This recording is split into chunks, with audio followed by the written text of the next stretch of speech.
Hello बच्चों, let's read this question. Let S1, S2, S3, and so on till S10 respectively be the sum to 12 terms of 10 APs whose first terms are 1, 2, 3 and so on, 10, and the common differences are 1, 3, 5 and so on till 19 respectively. Then sigma I is equal to 1 to 10, SI is equal to. तो यहाँ पे हमें ये सम बताना क्या होगा.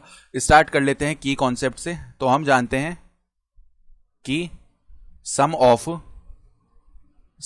First n natural numbers इसका formula क्या होता है, n मल्टीप्लाई में n+1 अपॉन में 2. साथ ही साथ sum of first n terms of an AP, first n terms of an arithmetic progression, उसको हम Sn से लिखते हैं. तो Sn किसके इक्वल होता है, n/2 मल्टीप्लाई में 2a प्लस n-1 मल्टीप्लाई में d. जहाँ पे d कॉमन डिफरेंस है, a फर्स्ट टर्म है और n यानी कि नंबर ऑफ टर्म्स है. ठीक है, तो अब देखो ये बोल क्या रहा है कि जब S1 की बात आई, ठीक है, यहाँ पे मान लो ये फर्स्ट टर्म a हो गया, कॉमन डिफरेंस d हो गया. तो S1 की जब बात आई तो फर्स्ट टर्म कितना है, 1 है, और कॉमन डिफरेंस रेस्पेक्टिवली इसके लिए 1 ही है.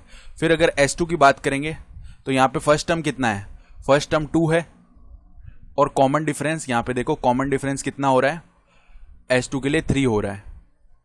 ठीक बात है. फिर अगर हम बात करेंगे S3 के लिए, फर्स्ट टर्म है 3 और कॉमन डिफरेंस हो रहा है 5. तो अब अगर एक पैटर्न नोट करेंगे हम, तो हम देख पा रहे हैं यहाँ पे, अगर हम SK के लिए लिख पा रहे हैं एक जनरल वे में, SK के लिए लिखें तो यहाँ पे देखो, जब S1 बोला तो A1 आ गया, S2 बोला तो A2 आ गया, S3 बोला तो A3 आ गया.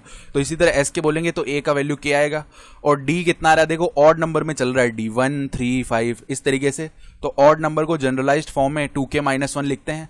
ठीक है, तो अगर हम S के सम लिखना चाह रहे हैं तो वो कितना आ जाएगा, नंबर ऑफ टर्म्स देखो कितने हैं, ये कितने टर्म्स का सम है, सम टू 12 टर्म्स है. ठीक है, तो 12 अपॉन में 2, n का वैल्यू 12 हो जाएगा. 2 मल्टीप्लाई में a यानी कि फर्स्ट टर्म k है, प्लस में 12-1 मल्टीप्लाई में d का वैल्यू कितना है, 2k-1 ये आ चुका है.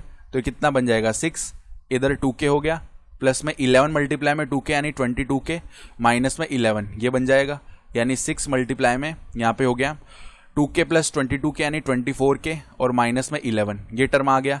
अब हमें ये सम निकालना है 1 से लेके 10 तक. तो अगर हम बात करें सिग्मा एस के, बस हमने i को बस k से रिप्लेस कर दिया, सेम ही आएगा sum. k is equal to 1 to 10, ये कितना आ जाएगा, sigma k is equal to 1 to 10, value रख देते हैं sk की. तो 6 मल्टीप्लाई में 24k माइनस का 11, 6 बाहर आ गया, और यहाँ पे पहले 24 भी बाहर आ गया, और sigma k is equal to 1 से लेके 10 कहाँ तक जा रहे हैं, 1 से 10 जा रहे हैं, और k है यहाँ पे. ठीक है, माइनस में 11 बाहर आ गया, सिग्मा k, या चलो 11 को ऐसे ही रखते हैं, sigma k is equal to 1 to लेकर 10 तक, यहाँ पे 11 है. ठीक बात है. तो ये कितना बन जाएगा, 6 अंदर 24, और सम ऑफ फर्स्ट 10 नेचुरल नंबर्स हो गया ना ये, तो 10 मल्टीप्लाई में 11 अपॉन में 2 हो गया इधर, और माइनस में इधर 11 इसको ऐड करेंगे ना कितने टाइम्स, 10 टाइम्स, तो 11 मल्टीप्लाई में कितना हो जाएगा, 10 हो जाएगा इधर. ठीक बात है.